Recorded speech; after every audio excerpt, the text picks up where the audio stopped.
So if you can be that person that finds that 20%, that's way more valuable than being the person that can tell the audience that 80% of the players that do this, that, and the other fail or whatever. There's got to be a scale to it. There's got to be like a rubric, right? You can't just come in and say like, yeah, this guy is good.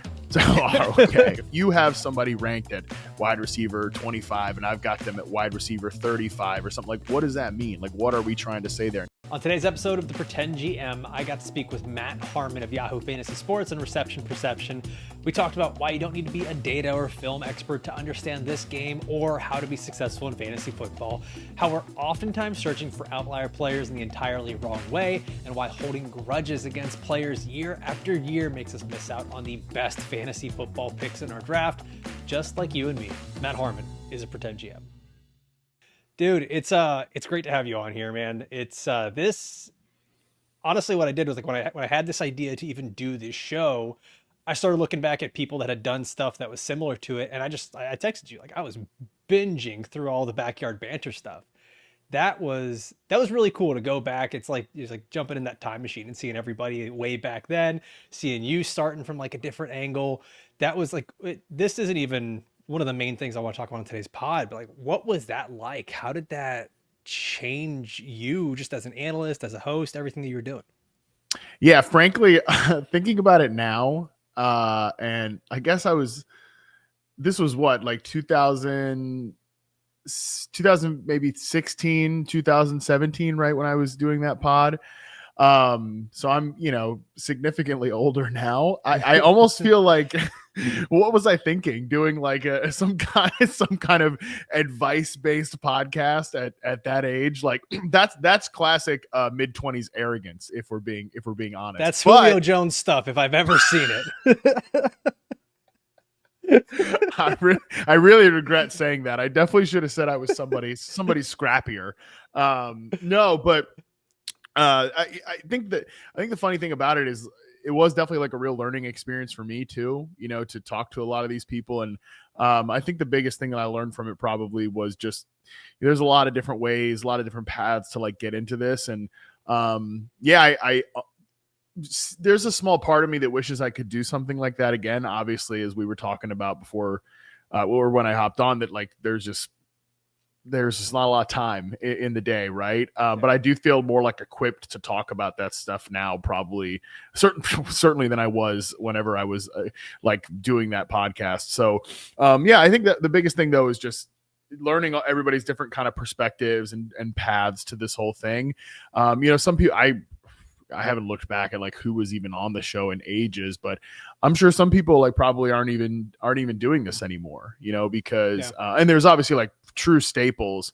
I think you and I talked about the Eric Stoner episode, which is, I think, one of the more formative and like informative ones in the series, because Stoner was a guy that is as talented as anybody else. Matt Waldman and I used to talk about this, that like he could be one of the guys, but just never really happened, or he didn't really want it to be. Like, I think he talked a lot in that show about how sometimes you don't want to turn your passion or your hobby into a job. And he seemed very intentional about what he was doing. Like he didn't want to give up being him for anything. Correct. Yeah. And I think it's really rare to find yourself in a position in this industry where you can kind of fully be yourself. Right. I do think that I'm really fortunate that where I work now, and also having my own company, I get to balance being like authentically myself, for sure. So that's very rare. So it's hard. There's not I say this a lot, that like, it's a pretty big house. There's not a lot of seats at the table, and I think it's one of those rare opportunities to find. So yeah, I definitely think just the perspectives of all those different people, I would someday love to like revisit it, like actually listen to the show, but then I'd have to hear myself at like, absolute nightmare fuel, having to listen or watch yourself. Yeah, exactly. Listen to myself. Oh God, much less watch myself. The stupid beard and all. Oh man, yeah. No, I definitely couldn't watch it. There's a chance I could maybe listen to it, but even then, I'd probably hate myself like 8 years less polished than I am now.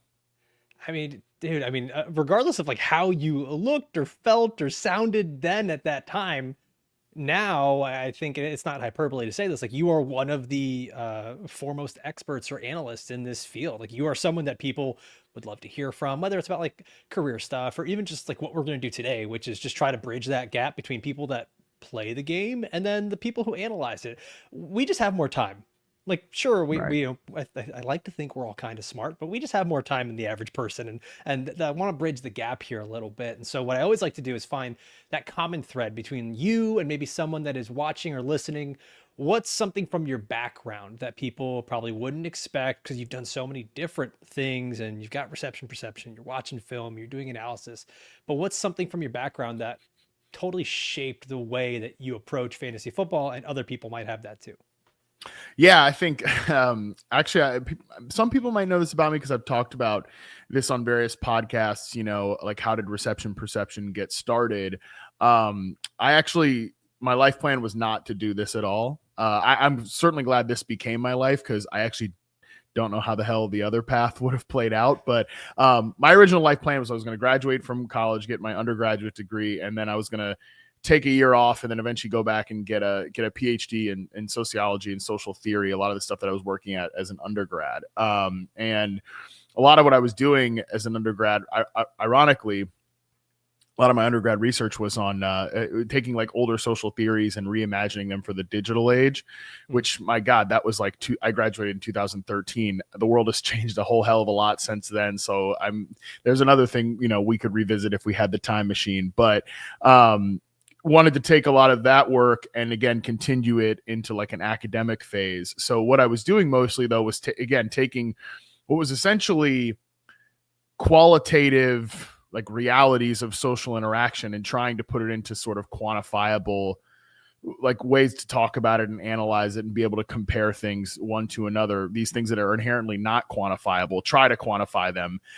That's really basically what reception perception is. Yeah, exactly. So that's why it was sort of a smooth transition where in that year away from school, personal stuff, life things happened. Eventually I was like, I got to find something to do with myself here. And that's where I started Backyard Banter, the OG website, came up with the idea of reception perception. It was a very seamless fit. So I think that part of my background really informs a lot of what I'm doing now, to the point that sometimes I think when people that are more hardcore data analysts, sometimes I think honestly hate the way that I talk about my own data. Like I spoke at the Sloan conference this past year, which was a great experience in Boston at MIT, Sloan Sports Analytics Conference. And, there was just some I think, and I said this to a couple of people that I talked to afterwards, I'm like, sometimes I do think you can tell we're coming at this from very different angles and different academic backgrounds, even when we're talking about something inherently as small and stupid as reception perception, is just that, again, it's like the more qualitative aspect of my work. I'm not too focused on, does this correlate to that? I'm more like trying to tell stories about the players.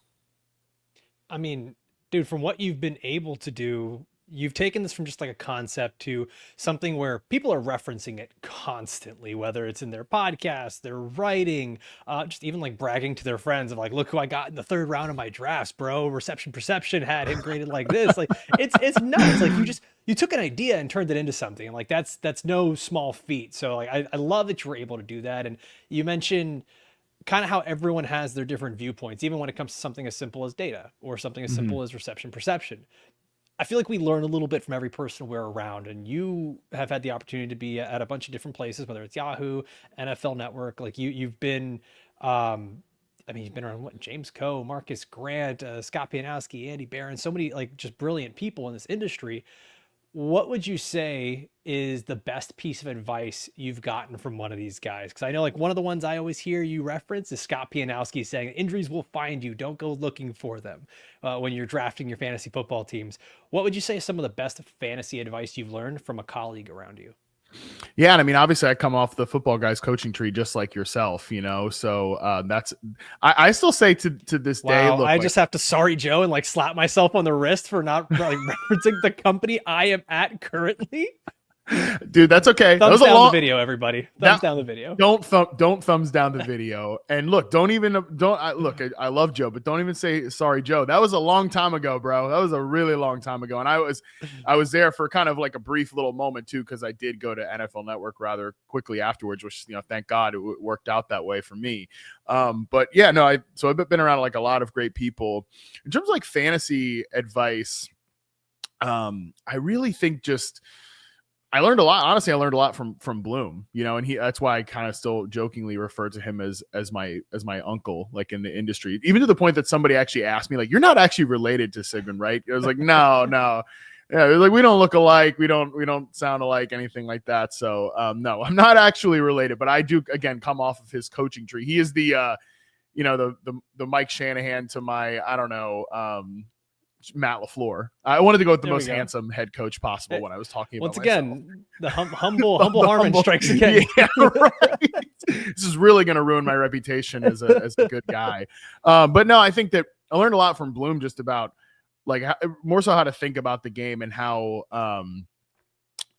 like taking things to a kind of deeper, more personal level when we're looking at like really just how teams talk about players and how teams feature players in a way that I think Bloom does a great job about, kind of trying to like pass the sniff test with things. I think that's something that I really think is worth analyzing. And also just, we came back to the data thing, and I feel like he was maybe one of the OG like warrior when we like way back in the day, 2013, 2014, we're still warring over, college production profiles versus like tape. And I think people were much more like in their own little corners about things.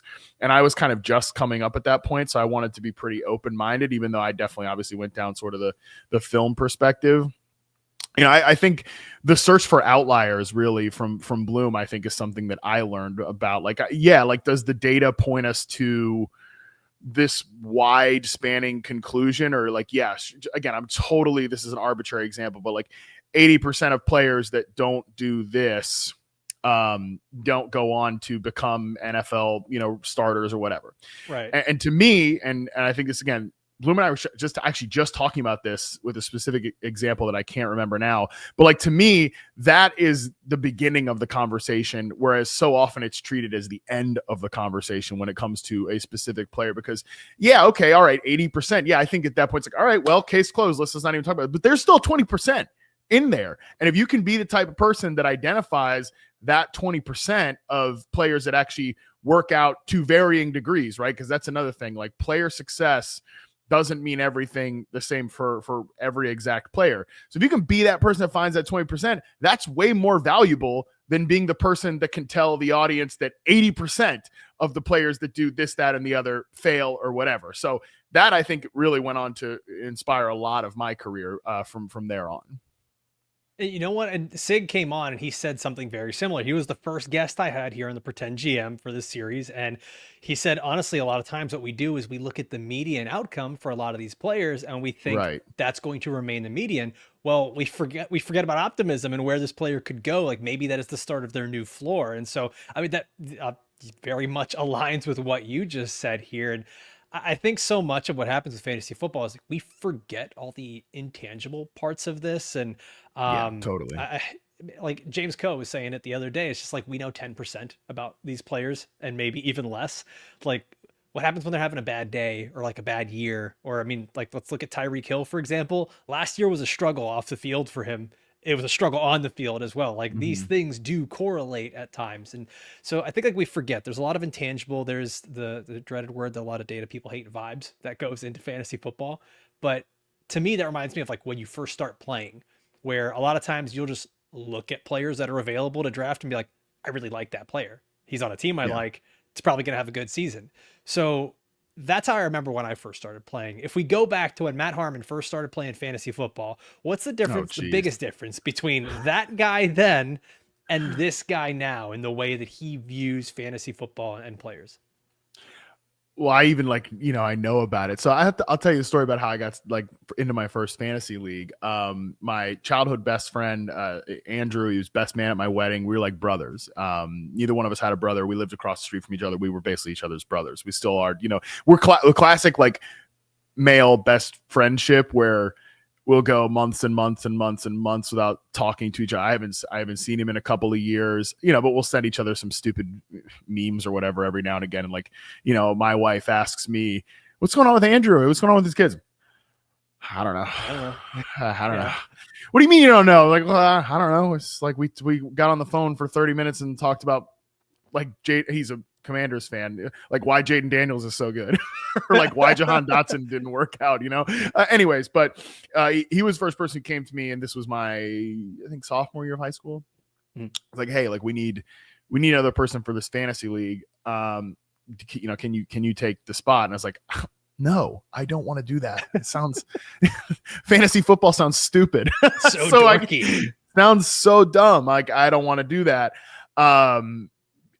Obviously he's like, well, okay, but I'm asking you in a way that like we really need somebody. So can you just do it? And I was like, all right, fine. But I'm the type of person that if I'm going to do something, like I'm going to do it well. So I did fall into like, let me read up everything about fantasy football. Let me like, I started playing. I really never played like any Madden before that, but I got like way deep into playing Madden just to like learn about players and like learn about who's good. Right. So that was I was like watching football and I liked football, but in a way that like it's more so individual players as opposed to, because that's, I think, the biggest thing that's the difference between like being an NFL fan and being a fantasy fan is like you get which is why I think I really like, I always say this, I like fantasy. I love football, like as a game and as an entity, but with fantasy, you just get to really dive into individual players. And that's what really clicked for me. So, I mean, shoot, the biggest difference between me now and me then is, I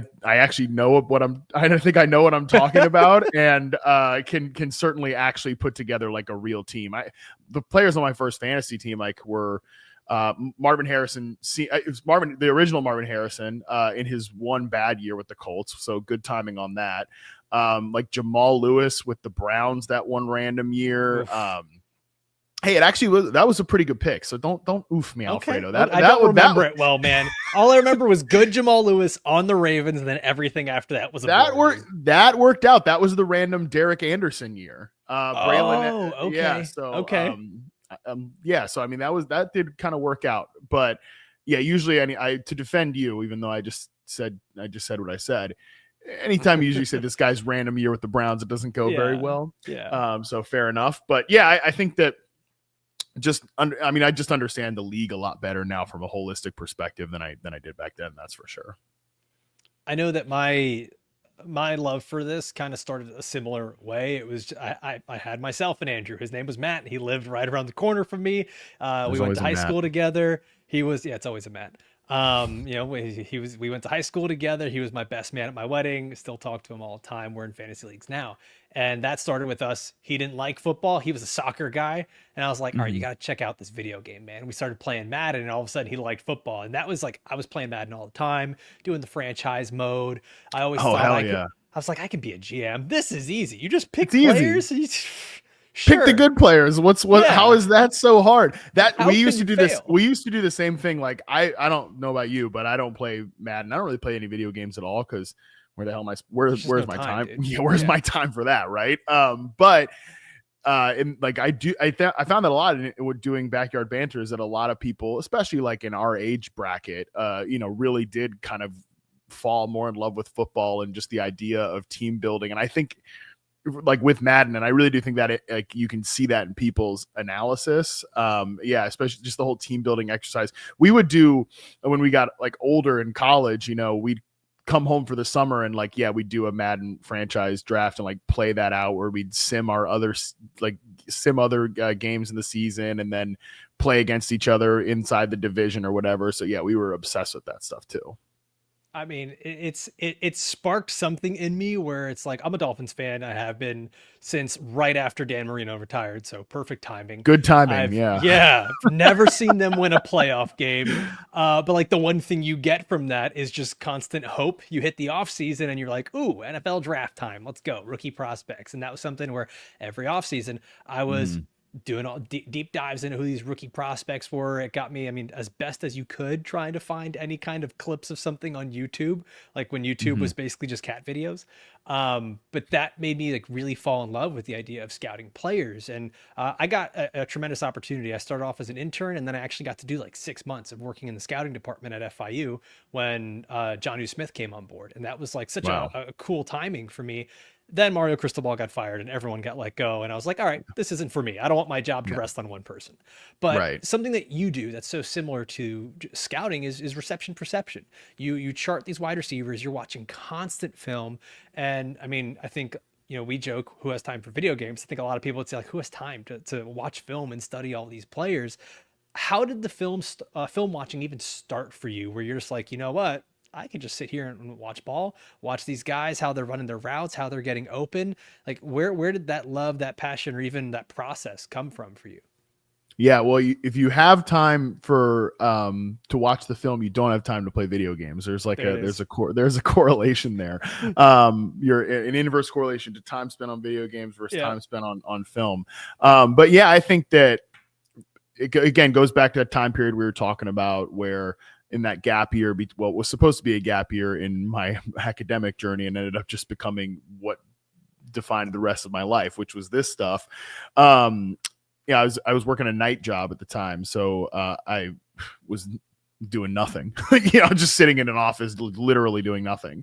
And that was when like NFL Game Pass was kind of first getting started. So yeah, I was listening to shows like On the Couch with Sigmund and Cecil Lammy and all those guys, and it was just like just kind of gives just like you just start watching and start figuring things out because I remember hearing like listening to their show and be like, I want to think about football like this. And, just again, people on football Twitter at the time are talking about watching film. So I wanted to get into it. And then again, the more that I did it, the more that I thought about like, how can I take what I was doing in school and sort of bring that to this perspective? Because to me, it made no sense. And I mean, this, if you worked in like a scouting department, if you're going to say something, like there's got to be a scale to it. There's got to be like a Right. rubric, right? You can't just come in and say like, yeah, this guy is good. So, okay. Thank What you is for that? your analysis. Sick. Like, what does that mean? Right. And I'm a very like break things down into minute details type of person. So I wanted to come up with some idea of like, how can I create like my own rubric, and I was very focused because I loved wide receivers. I could never play wide receiver because people know this about me. It's like my pin tweet. I was a big old boy, so it was never exactly my my line of position work there. But I love Steve Smith. He was my favorite player growing up because I was a Panthers fan growing up, and just I was obsessed with that position. And then, from like an intellectual curiosity perspective, I wanted to know like wide receivers they're not getting the football that much within the grand scheme of a game, right? Like there's 60 plus snaps in a game. They're running like 30 plus routes. There's a lot of plays where they're not getting credit for doing anything. Somebody's got to be giving these guys credit for it. So that's sort of how the idea of reception perception came about. But I think if you're just like talking about watching film, like you just kind of have to do it. You just kind of have to like just watch and like listen to, or especially now, there's so much stuff on YouTube about like, hey, this like watch film with this person. Techniques Yeah, and techniques and footwork, releases, that was all that that was stuff. to me where I was like, all right, I just want to immerse myself in as much wide receiver stuff as possible. I still have the book on my shelf back here. I'm not going to bend over. This space is a little tighter than it looks. I'm not going to bend over and grab it, but it's a book from Pat Kerwin called "Take Your Eye Off the Ball." I remember Yeah. Cecil Lammy recommending that book, and so again, just read that cover to cover. Tried to get as much like background on how to do it, and then you start doing it. The more you do it, the more comfortable you get with it. Yeah, I mean that's the big thing, right? Is like I think that's with anything, even if it's with trying to be an analyst in fantasy football, podcasting, scouting, like just try it first, do it. and you will Yeah. get better. Like nobody hops into something, even in the NFL, very few players hop into game one and they're really good in week one of their career. Yeah. You have to try it, you get better, you learn, and then like you keep improving. Oh, Um, I say all the time that there is stuff that I said based on reception perception data in like 2016 or something, 2017, that I would never say now, because if you're doing like a true, like a data collection, something like this, right? You want as big of a sample as possible to make conclusions. And, 3 years into, or not even, I mean, 2014 was the first year I collected league-wide data. So if we're talking about like projecting for the 2016 season, I'd only been collecting, and obviously I don't chart every single player every single year, but I'd only been collecting probably maybe less than 100 players at that point. And you're still trying to, you're still trying to be like, hey, this is what this tells you, this, that, and the other. So there are things I would have said based on RP data that like the data is not lying to you, the film's not lying to you, but your own interpretation of it can end up becoming wrong, even if there's truth in it there, because you just don't have a wide enough sample to know. And that's true, by the way, like that's just true with football generally, right? Because guys, it's one season, it's very small. It's a small season compared to other sports. You're not working with a big sample size anyway. So it's why I try not to make, sweeping conclusions. Like a great example of this, I just wrote a story for Yahoo yesterday about Rashee Rice, and I made like a very annoying edit after the fact. I said, as I was kind of comparing him to all the other players that have been like the most efficient wide receivers in terms of like first downs per route run the last 2 years. I was looking at like all the top 20 players, and him and like Deebo Samuel were the two guys that stand out as they're not like, they have the way lowest average depth of targets. They have way lowest success rate versus man coverage. Like they really stand out compared to the other players. So I wrote in this story, there's always some risk in this archetype because he is not like a downfield man coverage beating receiver, like basically every other top wideout that you think of in that list. And after publishing it, I was like, I actually want to edit it to he has not yet shown to be that guy. And like, that seems very small. And some people might even say, yeah, but it's important, right? Because these guys change over the course of their careers. And that's another thing, again, like Amon-Ra St. Brown's a really good example. I was just writing up his profile before we got started here. He's a guy that started out in his first year as like a high tier zone beater, but a pretty like not that great against man coverage. And he has gotten better incrementally every single season to the point that, yeah, he is well within the barometer of guys that I'm looking for as like man coverage beating wide receivers can carry the volume of a healthy passing offense. So that stuff and those distinctions really, really matter when you're talking about players, especially if you like to not look like a jackass, which generally I'd like to. Yeah, that's a good strategy. Good strategy, not looking like a jackass. But like something you said there is so indicative of how we just play fantasy football, how we analyze it, how we look at it, is that even data, two people can look at the same data set and come away with something totally different.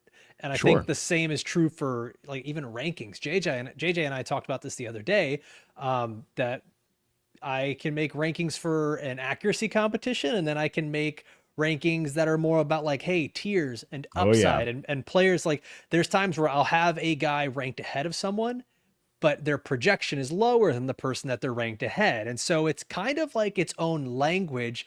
So do you have any one particular way that you interpret fantasy draft rankings, or do you kind of have to adjust based on the audience and what you're doing it for?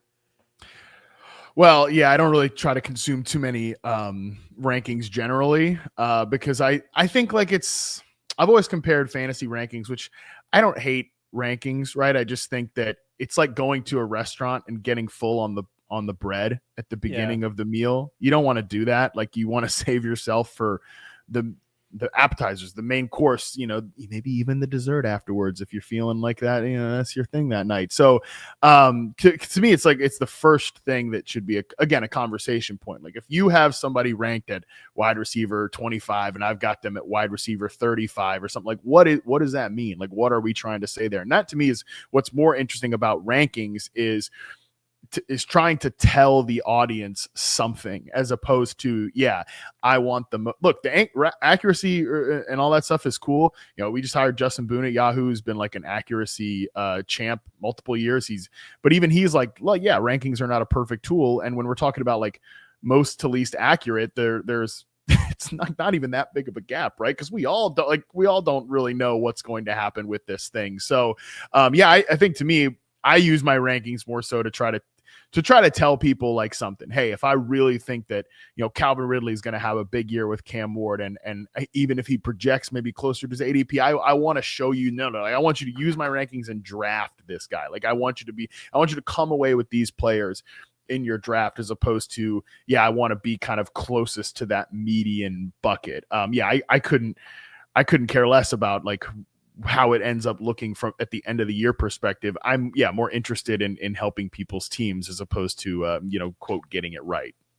Yeah, to steal your restaurant and food comparison there, it's almost like looking at a menu and trying to decide if the food is good by looking at the menu and not actually right. getting the context of like, how is it prepared? What does it taste like? And like, that's the thing for me, is like, rankings, when we're doing this, so there needs to be added context, and we do that in our shows, articles, things like that, and Sure. and how we do it. But I know that typically when we pass these out, we put them out there, right? Some people might take these rankings as gospel. They'll walk into their draft and maybe look at their draft one way or another. What is the most common mistake that you see fantasy managers making in their fantasy drafts year over year?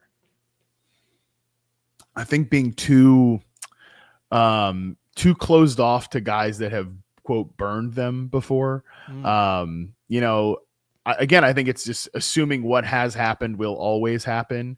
There are certain players that, like, again, to steal a Scott Pianowski thing, like, once the cheese has gone bad, it usually doesn't get unbad. And I think that's generally a good rule to have with like older players. You mentioned Tyreek Hill earlier.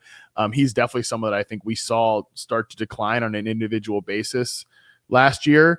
What we don't know is what the next step, and I say this a lot with reception perception specifically, it's the thing I'm least confident in forecasting, is like how a decline is going to go. I can tell you when a player is in decline, when that phase has begun, but I can't tell you if it's going to go, like this to right off the cliff, or if it's going to, slow, like a slow decline. Keenan Allen, right? Like, Keenan Allen's a guy that is without question a couple of years ago started to decline, but he's had a very, I think, graceful decline where he's still kind of like a useful player.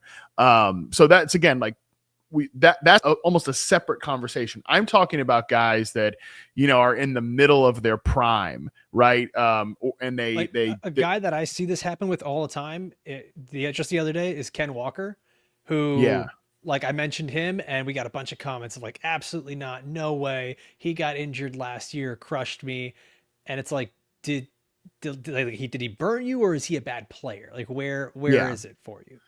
And I think that the teams will tell you what they think about that, right? Like, if they thought, okay, he's a bad player, they would just replace him, right? He would not be kind of being discussed as like the starting running back for their team.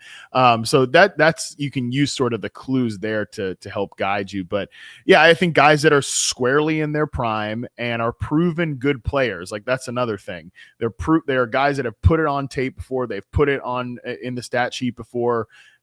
Those guys, like, you should almost never cross somebody off like that off your like do not draft list, right, or something like that. You should always kind of keep a candle lit for those players, and it might take a long time. That is why I kind of hate the way dynasty content has become, because part of what and this is just my opinion, right? Like, nobody take this as gospel, and if people want to, analyze dynasty anyway, I go for it. Like, there needs to be multiple different lanes here, right? But to me, like, I think about dynasty as like a very long view thing, and great examples like a Tyler Lockett type. Like, man, it took a long time for Tyler Lockett to become the player that, like, I charted him out as in his rookie season from a production standpoint. But there was obviously like a lot of variables going on there, right? There's a lot of variables to injuries, situation, stuff like that. Rashad Bateman's another example.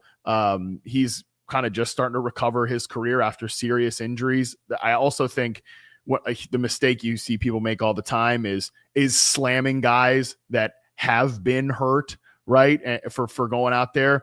Again, to reference this Rashee Rice thing I was just writing about, I could not tell you how many times, Alfredo, last season talking about Tank Dell, I'm like, well, you have to remember the guy is coming off of a major injury. Like we don't know what he's going to look like when he gets on the field. Wow, have you seen the practice clips?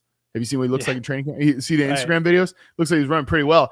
Well, you watch him then the first 4 weeks of last season, you're like, that guy might be wearing number 3 for the Houston Texans, but that's not Tank Dell. Like he's not playing like he was.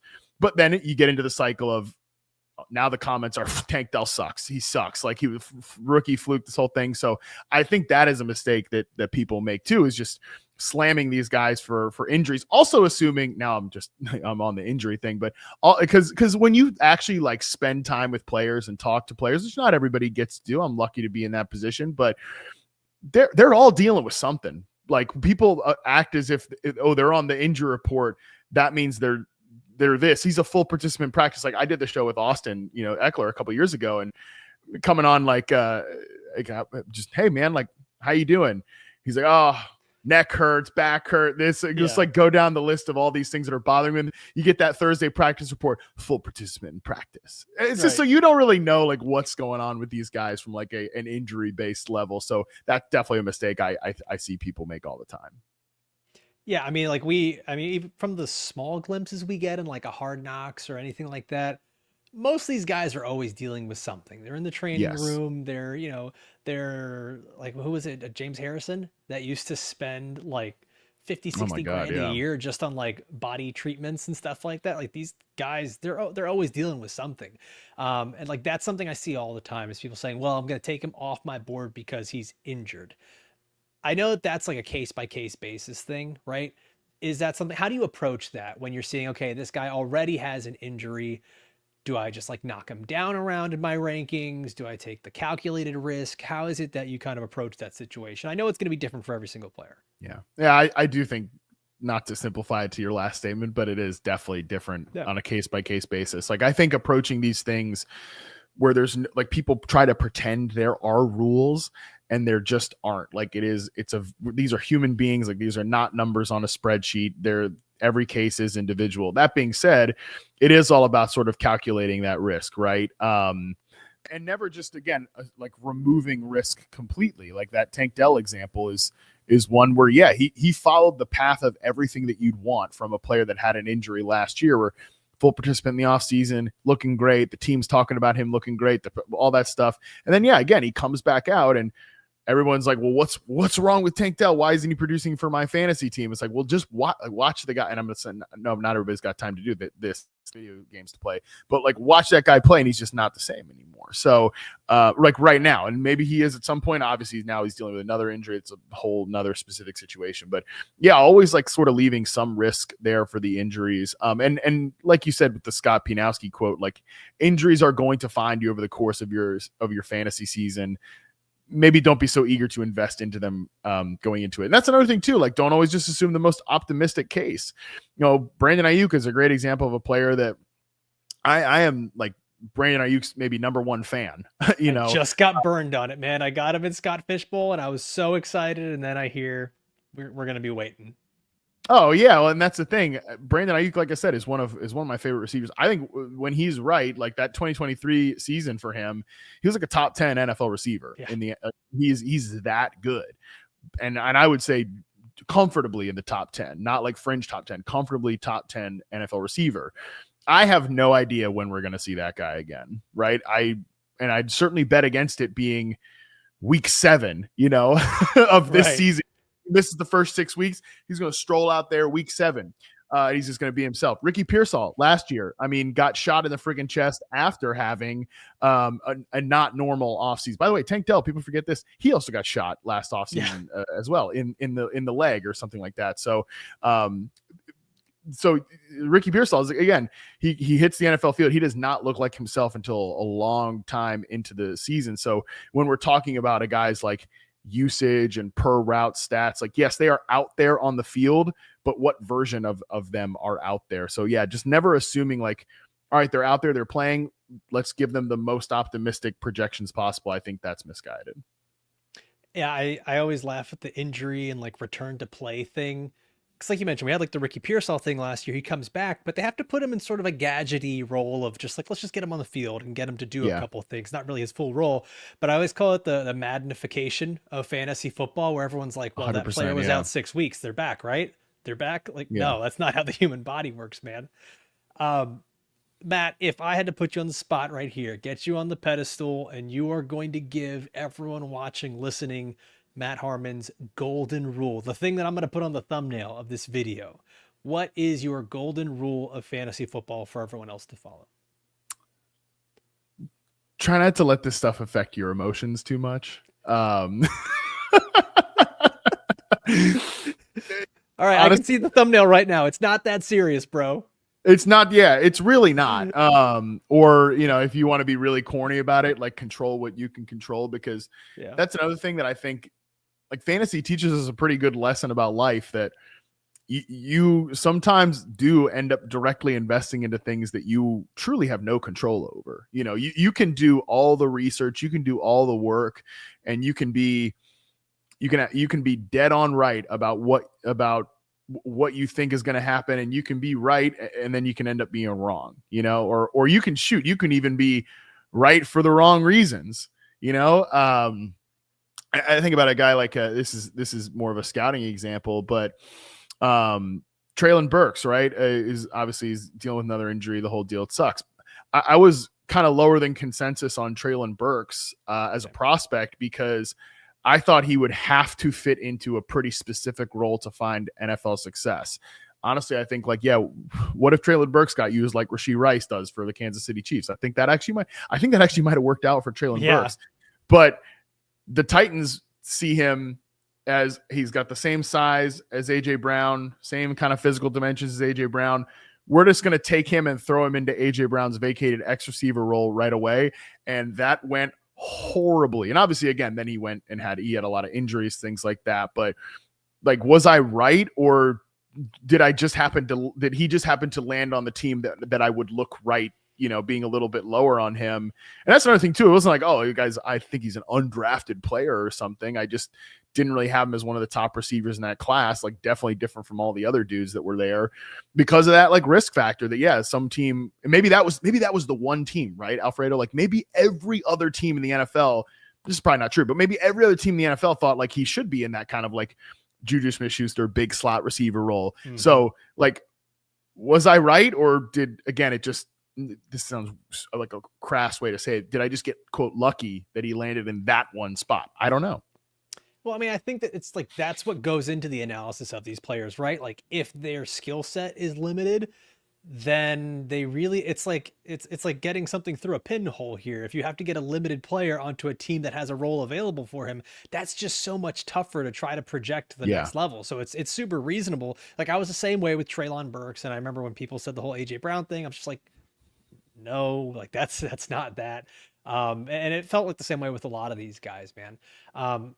That brings me to something interesting, because we get into the season of fantasy football and we have, let's say, a underwhelming player, right, that you drafted maybe a little high, or you had expectation, you get into the season, let's say it's week 5 or 6, all of a sudden there's that hotness out there on the waiver wire, and you're saying, okay, I did draft this guy kind of early, but things have been horrible. What is that breaking point for you where you're maybe dropping an underperforming player and saying, okay, I got to go out to the waiver wire? Yeah, I think I'm actually probably the worst person to ask that in terms of me, what I do. I probably do hang on too long. Which is funny, because sometimes people get mad at you about this in well, you don't actually play the way that you advise other people to play. And not in every example, but in this specific example, yeah, dude, don't be way better than me. Okay. It's you're like the dad. That's it's I was just about to say, I don't have kids. I don't have kids. But I would imagine that if I did have kids, I'd be like, I want you to be way better than me. Okay. I want you to have a better life than me. I want you to be a better person than me. Definitely do as I say, don't do as I do. Now, because I'm not perfect. And I think people that fantasy analysts that maybe try to portray themselves as that are definitely lying to you. I don't, I make mistakes all the time, and I think I'm the worst person for this because I do tend to hang on a little too long. I always say this about but this is the thing. If you're going to do that, you have to be transparent about it. And same thing when people ask me for dynasty trade advice or fantasy trade advice, I always say I'm really terrible about that because I can probably cling on to I could just hang on to things too long. I have a tough time letting things go. My wife had me do 23andMe, like the DNA. I'm never thing. Gonna piss you off, man, if you have a tough time letting things go. Yeah. So my wife had me do the 23andMe, like the DNA thing. Mm. I found out I have more. This is going to be funny. More Neanderthal DNA than like a vast majority of the population. Dude, I was drinking my water. I know. I'm sorry. And the first thing that it said was because I was like, okay, what the hell does that mean? It's like one of the qualities is you have a tough time letting things go, like meaningless possessions, basically. And I'm like, yeah, dude, that is me. I actually think I'm pretty good with change. It's like letting go of little things, and that is so true of me. I'm like the most. We were talking about like playing Madden earlier. Growing up, like if friends came to my house, like this controller is broken. I'm like, it's not broken. You just know how to use it. You just know how to use it. Like I've got now as a adult, I've got like all these like vacuums, all these things. I'm like, no, it's not broken. You got to know exactly how to use it. So I have a tough time of like letting things go, even totally meaningless things like that. So that definitely influences the way I view like players, trades, and stuff like that. I've got a tough time letting things go because now let me be generous about myself here, because I think I do have generally like a more long-term view of things, and I hold out hope that like things can change for guys because I've seen it happen before. And I'm just like, God, I'm gonna kick myself if I trade this guy away when it's not working out, even if like the market tells me this is the right time to do it, and then he goes and has his moment on another team. So that's another thing, like honestly, the big piece of advice, like do what you can live with, right? Like do what you can live with, man. That's 100%. Like that's what, whenever someone asks me, I go, okay, well, can you live with passing on that player in the draft? Can you live with trading that player away and they go off? Can you live with keeping them and they're not that good? Like, right? It's just kind of, it's game. And like you're attached to that team no matter what. So it's like, what can you live with when you're going through that? Because the reality is, man, like if you're playing in a 12-team fantasy league, most of you are going to lose. Most of you are not going to come in. Turns out 11 of you are going to lose. Turns out 11 of you are not going to win the league. And then, a smaller group, but still a pretty large group, are not even going to come close. You're not going to like get the second place prize or get your money back or whatever. So you might as well like follow a process that you can really believe in.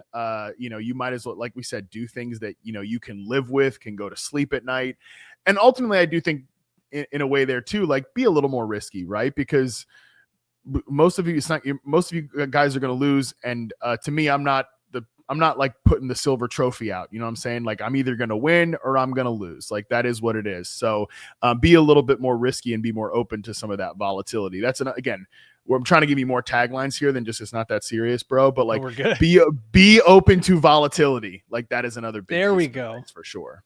I like that one. Be open to volatility. It's funny because so far, almost every single person that I have talked to from the industry has said something very similar. So there is a theme there, obviously, of like just being able to embrace risk and embrace volatility. Yeah. But also like the other theme has been that almost everyone I've asked about waiver wires is like, I don't know, man.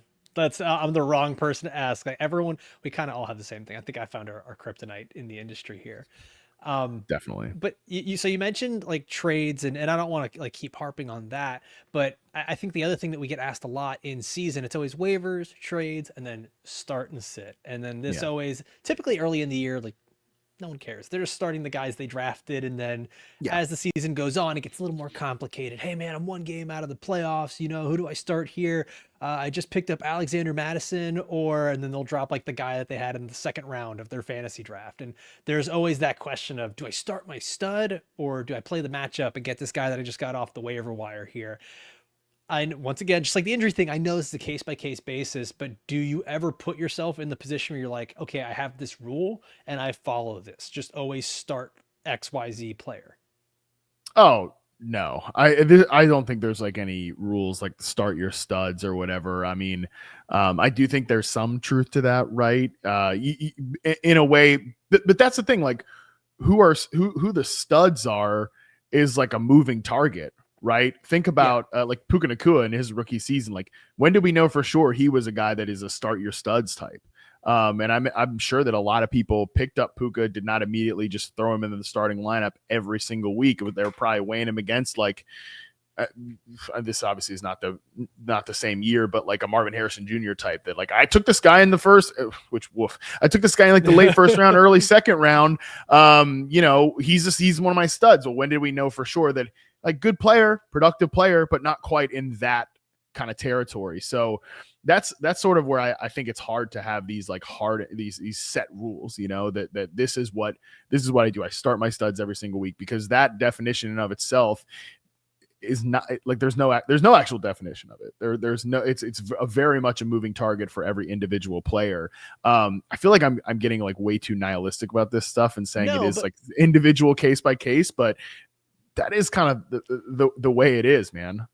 dude, it's the truth though. It's because like I know when I talk to my friend Matt that I mentioned earlier, he'll always, for leagues that we're not in together, he'll always shoot me that text like, "Hey man, eighth round, who can I draft? It's just gonna get me like 10 points per week." And I'm just like, "Don't do Nobody. that." Like, nobody. Nobody. Like If that's they could do that, they wouldn't be going in the eighth round. right. And it's like everyone wants that, like the simplification of the game. They want to have, like you mentioned earlier, Yeah. like Madden, where you'd sim the games. It's kind of like what I feel like a lot of people want to do is put their team on autopilot. Oh, good, I drafted all the right players. I don't have to pick up anyone off waivers. I don't have to think about the start sit decisions. And it's like that's just not how this game goes. Like it's a game. You have to Yeah. continuously play and strategize. So no, you're not being nihilistic. I think you're just being realistic about how the game is played. And like that's why we did the show, man. Is If you just to say actually so. give advice. Like, yeah, yeah. So we're naturally always going to be wrong, and I'm sure there's things we've talked about today that we're going to be wrong about this season or in the future. When you're wrong about a player, what's that process like for you, and how you go back? Is it like are you checking the film? Are you trying to look at like what's the context of injury, coach usage, all these different things? Are you just saying, man, it was right process but bad luck, or maybe I just drafted that guy a couple rounds too early and it didn't pay off? Like Mhm. what's that process like for you? Yeah, I really think that I really put a lot of effort into like setting expectations too. I've tried to be much better about that, especially now that like I own my own business and like reception perception is its own entity. But I've kind of always tried to have this mindset, and I've just probably gotten better about it as I've gotten older. About setting like realistic expectations that I try not to use the word elite very often. Whereas, like, man, I probably threw that thing around like a lot when I was younger in towards players that absolutely had no business with the E word anywhere near their profile. So, I think like before even knowing the outcome, just try to keep expectations realistic for both myself and certainly for people that like follow my work. Because then you're like we're always going to be wrong. Having realistic expectations is not going to keep you from getting things wrong, but just also again like realizing this is a very situational sport. Again, people to come back to reception perception and like, well, okay, how does this correlate? Like, is this the most correlative thing, most strongest relationship to like fantasy points? Like, well, probably not, because the whole goal is to isolate players from surrounding variables, but we know those surrounding variables matter a whole hell of a lot. So I think in that case, you do have to sort of go and try to assign like the blame pie, right? Like, why did this go wrong for this guy this year? And that's also another thing too, like looking at every season on a case by case individual basis. Marvin Harrison Jr., who we just talked about earlier, is a really good one that people want like a simple answer. People want a simple answer for why this went wrong. But it's not simple. Like to me, I have said all off season, you got to, and probably even into last season as well, because it was such a highly discussed thing. You got to really slice that pie into three slices in terms of like, we're serving out the blame here. Part of it is to Harrison himself. And then also as a talent evaluator, that's where you've got to eat some of that yourself, because all right, well, he did not do some of the things I thought he would do as a rookie, like a day one guy. I thought he'd be better in contested situations. I wrote in his profile, like, yeah, this is like a minor concern. Some of his play at the catch point. Turns out it was the biggest friggin' concern of his rookie season. So, like, man, that's another thing. Was there evidence of this before, and I either didn't properly weight it or maybe even glossed over it? I think that's a big part. I kind of did the same thing. Like, I think that happens with these players where they're good, and like you see they're good and you just kind of gloss over, like you let yourself, I don't want to say get lazy, but you're almost like, it'll be fine, we'll be good. Well, I think, yes, I do agree with you there. And I also think that this is why I've always never wanted to break reception perception into like one overall score, because especially with wide receiver, it's such like a hyper specific position, whether it's roles, usage, and then like different attributes. Like think about we were talking about like Deebo Samuel earlier. What that guy's doing is completely different than like what Brandon Ayuk is doing. So like what individual metrics matter for Deebo are very different than the metrics that matter for Brandon Ayuk, so that's why it's not every consumer is going to like that. That's another thing I've had to come to terms with, is like, not everybody's going to like that, but it's the best way to display the information. But like with a guy like Harrison and those contested catch issues, it's like, yeah, but he's so good at all these other things. Maybe that won't matter. Well, then he goes to the NFL and he plays in a role where he's an 80% outside on the line of scrimmage player. He's used as just a true X receiver, which is, again, just something you don't know going into it. You don't know that when he's a prospect. You don't even know that when he gets drafted by the damn Cardinals. You don't know that until the games start. And then you see it and you're like, oh, well, this is not quite what I imagined, and not really what anyone's doing with their number one receiver anymore. So that then leans into this weakness in his game, and it's like a compounding effect. And then also the third slice there is also the quarterback stuff. Like when we're talking about wide receivers, and I think this is a mistake that people make way too often, is we just group bad quarterbacks all in like one big bucket. Like there's great quarterbacks, there's good quarterbacks, and then there's bad quarterbacks. Well, just like we're talking about with wide receivers, certain quarterbacks are bad at certain things. And like Kyler Murray is not even by the way, he's not a bad quarterback, but he is a shorter quarterback who does not consistently work over the middle of the field, which is where Marvin Harrison is best as a route runner and a separator and all those things. So then again, it's like, so that's where you kind of have to do, all right, I'm wrong about something. Was I wrong about the player? Was I wrong about a specific part of the player's game? And then also analyzing the situational parts of that as well. And that's what I hope that people watching and listening can kind of take away from this, is that it's not just as simple as that guy burned me, that guy sucks, the Correct. Situation sucks, that's it, never draft. Because like that's how you just miss out on players the next year. You never actually learn or get better at this game. And that's really what we're trying to bridge the gap here to do, is learning. And now to be fair, also there with Harrison specifically, just like I said that we didn't know what his usage would look like going into his rookie year, we have no idea what it's going to look like this year. No. Not until the games start. Yeah. You can show me any practice clip, don't care. Preseason, don't care. But you're like, what if this is probably not going to happen. What if he comes out, this next season and he's like a full-time slot player, full-time off the line of scrimmage player? Again, not going to happen, but just like a screen merchant. Yeah, right. That would be like kind of silly, but super weird. It's super weird, but it's like his role completely flips on its head. There's a chance that happens. There's probably a higher chance that it doesn't. So how do we know? That's, again, when we're talking about these things, you've got to really get into the minutia, which, look, not every fantasy player, not every NFL fan is going to want content like that. That's my this is another thing I've learned from Rich Rebar, is that one of the best things anyone's ever told me about like content creation is not everybody is for everybody. And this is about like real life too. Sometimes you meet somebody in real life and they're not a bad person. They don't suck. They're just not for you. And sometimes you come across a content creator that people love and like all your friends are saying, hey, you gotta check out this guy's stuff, this, that. And then there's it's just not for you, and like that's okay. And I think if people are out there and they want to like create content, shoot, they want to do anything, just realize not everybody's gonna like you, and that's okay. This is Matt's very not subtle way of saying he did not enjoy this show one bit. Oh, I know. I enjoyed the show. Alfredo, you are for me. That's for sure. Thank you. Thank you. My heart is very full at this moment. Okay.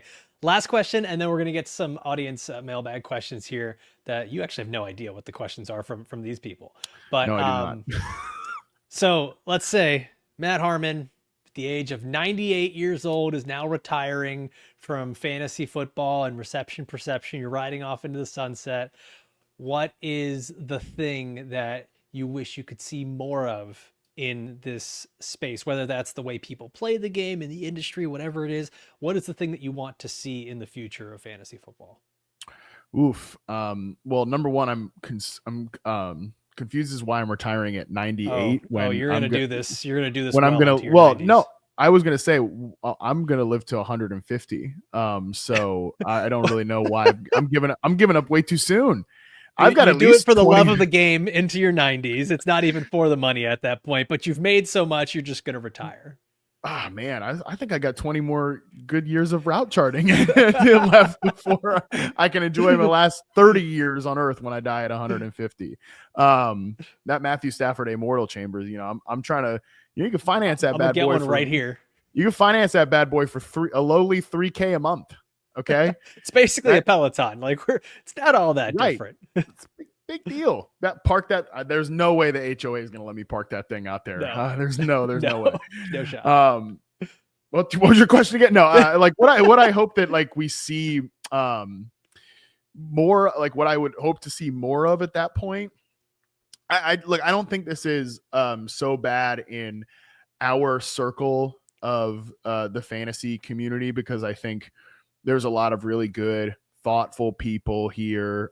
There's a lot of people that do treat this with the respect that it deserves. But I really do hope, and I maybe this just makes me like a classic soft boy for saying this, but whatever, it is how I feel. I just more and more respect for the players, because ultimately, and again, this is another football guy's adage. This is a total Cecil Lamming thing. I can remember hearing him say it as like a 20-year-old or something. With that, like, respect to the players, glory to the players, because without them, none of this exists. Like, it's simple as that. None of this exists. And I think about this with had just had Nate Tice on the show to do the tight end preview yesterday. 90 minutes on tight ends. That's what everybody wants. Tucker Kraft, by the way, I saw that. All about it. I can't wait to watch the Tucker Kraft propaganda. Nate is like the OG Tucker Kraft bro, so I let him have his fun on that one. But Kyle Pitts, like, great example. We were talking about this where, like, Kyle, this is the I was just watching because I've been traveling a lot. I just watched the original Spider-Man movies, with Tobey Maguire and the Green Goblin, the whole thing. The line where the Green Goblin says to Spider-Man, like, the only thing they love more than a hero is to watch the hero fail, fall, die, try. Yeah, and like that is what, like, that literally boils my blood to see people like that were so gassed, like, oh, Kyle Pitts, now have like turned him into like a freaking meme, Yeah, they just prey on the downfall of a player. It honestly, it makes me queasy then to see the beginning stage of that. Like, great example of this is every freaking fantasy account, main account, can't stop tweeting about like Bucky Irving. And I'm like, it makes me nervous for Bucky Irving to have like a bad season or something, because then he's gonna get in that like meme zone where then people just trash him and this, that, and the other, because it sucks, man. Because certain players like want to be into the fantasy thing, because a lot of these guys, especially now, know that it's good for their brand, it's good for their wallets. A lot of guys see it, but it's just these like negative, just like they're human beings, just like any normal negative interaction can turn you off to anything. It can happen with them too. So I do think, hopefully by the time I'm 98, which I'm not that close. Hopefully somewhere in the next, not 60 years, but whatever. We figured that out at some point. Yeah, man. It's like we kind of go back to that intangible thing about fantasy football and just the game in general. It's like, these are people. Like at the Yeah. end of the day, like it's a game about people. Like Right. I think we just forget that too often. But speaking of people, there are the audience members that watch and listen to this show each week. They send in their questions they have for their guests, and I try to do it like almost last minute so you can't even see what they are, so that we can just get some in and sort of surprise you with this. But I got a question here from Jeremy, the fantasy football Reddit moderator, who he's been just sending in Nice. questions for like every single person. He asked, at one point, Matt's transformational health journey was a big pride point. Curious if it's something he feels he's been able to keep up with, and how he balances overall physical and mental health alongside his big responsibilities at both Yahoo and Reception Perception, which I made that mistake of not including Reception Perception when I was saying to my wife, Matthew Harmon says hi. And you were like, dude, I'm from both companies, not just Yahoo. Yeah, that's fine. It was just a joke. Just don't let it happen again. This is fine. Don't let it happen again. But no, Yeah, right. Again, I got to keep this nice guy facade up for the camera. As soon as we get, Come on, as Julio. soon as, Come on. yeah, as soon as we click off here, then I'm really gonna berate Just you for light that into one. me. Yeah, totally. You need to edit this down. These are the things you can't. Yeah, no. I think I love this question, right? Because it really is like a journey. I think that was phrased in the question, like the health journey, the whole thing, and it's like changes a lot over the years. My goals now are very different than like my goals earlier. I was having a good conversation with John Bosch. Obviously, Fantasy Cares about this at the expo, where back then, like my goals were all like weight loss, get smaller, this, that, and the other. And then so when we moved from LA to Virginia Beach, where we are now, it's a cross country move, not easy. A lot of responsibilities on top of responsibilities, which was mentioned in the question. I actually gained like 20 pounds. So like my ideal weight, like back in the day, was probably like 210, 220. Yeah, I gained about like 20 pounds. It was like in the 240s. And I was just like, I need to like get back in this. I'm gonna get some help. I'm gonna hire a personal trainer Joe. Shout out to him.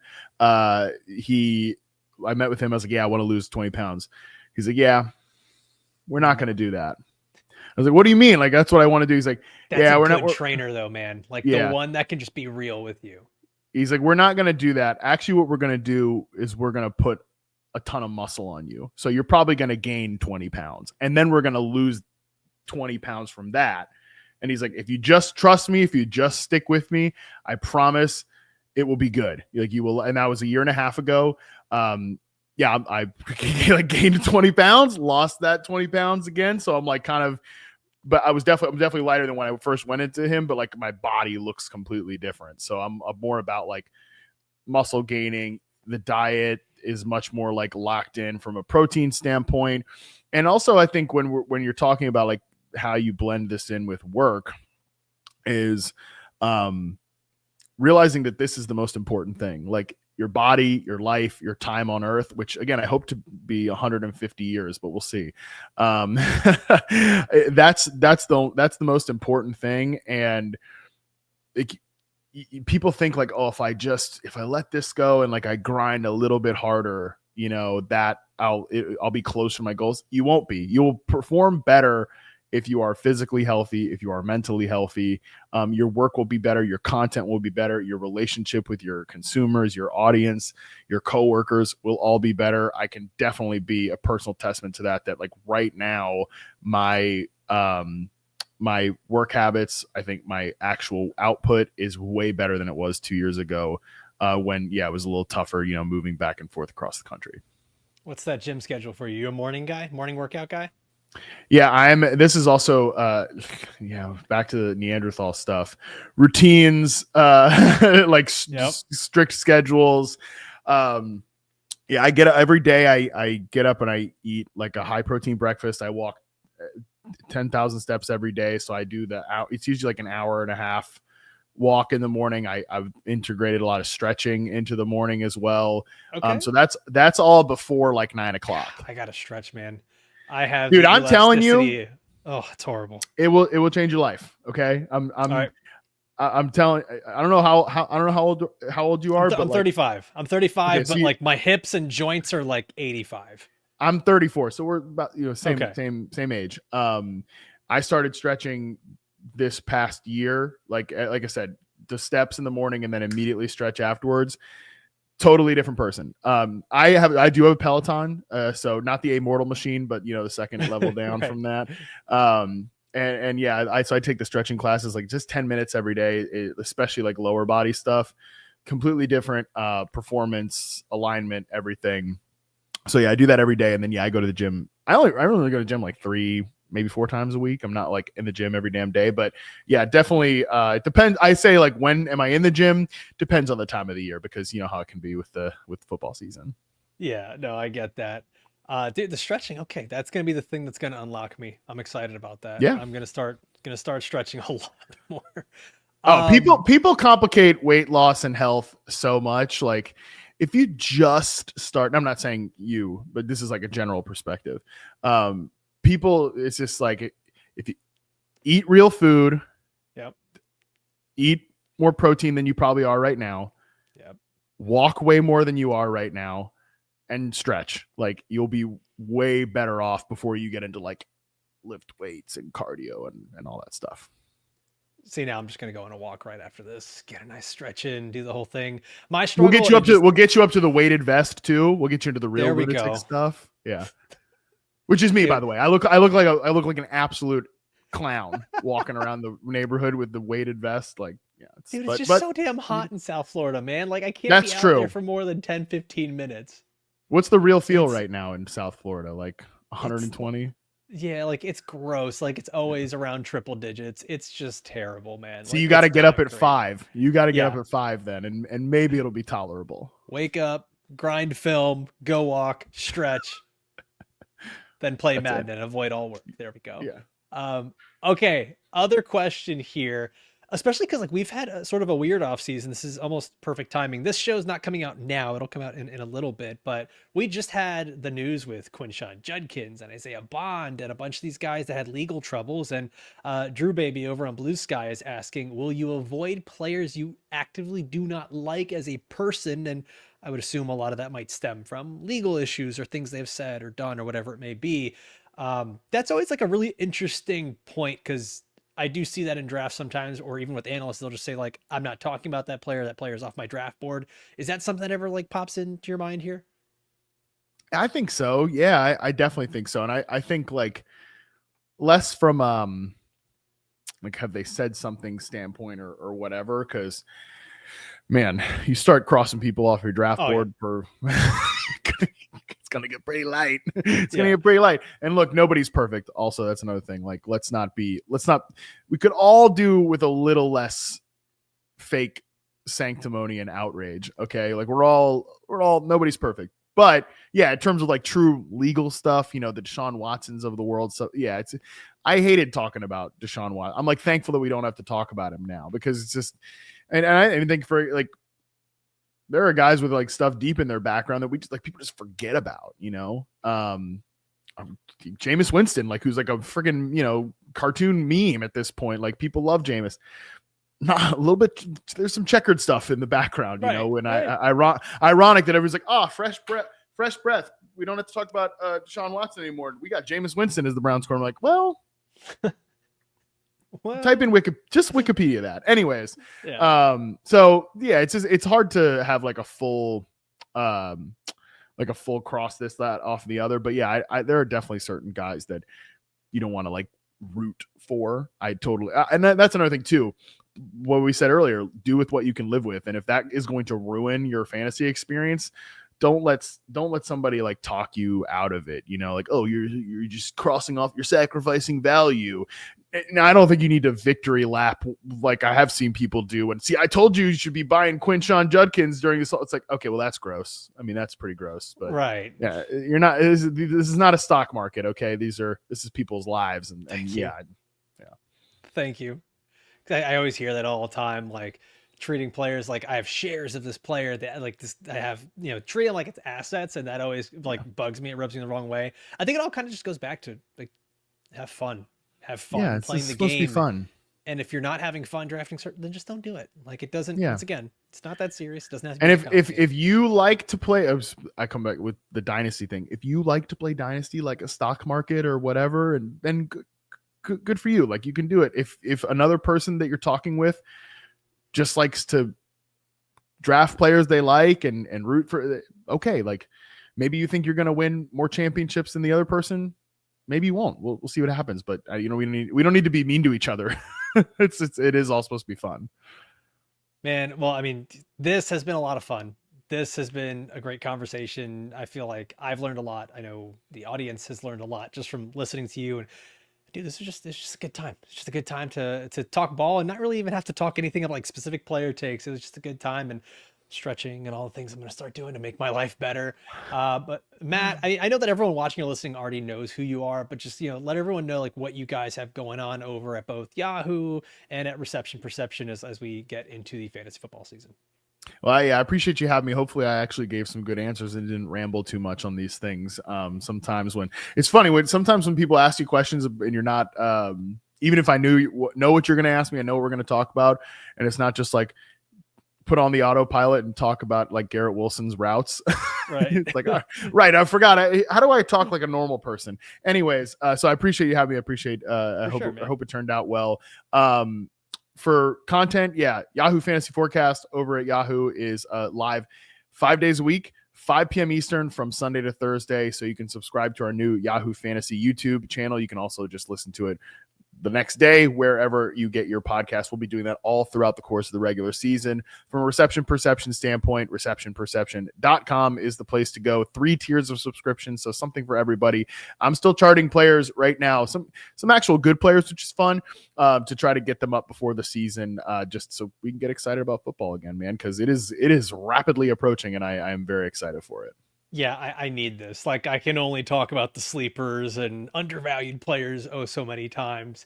And you're also underselling it. You guys have running back charting that you're doing now as well, right? James. Yeah, not me. James is doing it. Yeah, James is doing it. We have quarterback charting from Corey Kinnan. So all that's left is got to find the tight end charter. Tight end whisperer.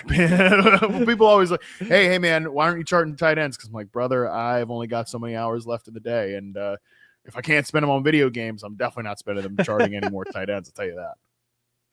Well, Matt, this has been awesome, man. Thank you so much for joining us. And for everybody that's been watching or listening all the way through, as always, I want to thank you. I'll see you next time. Adios.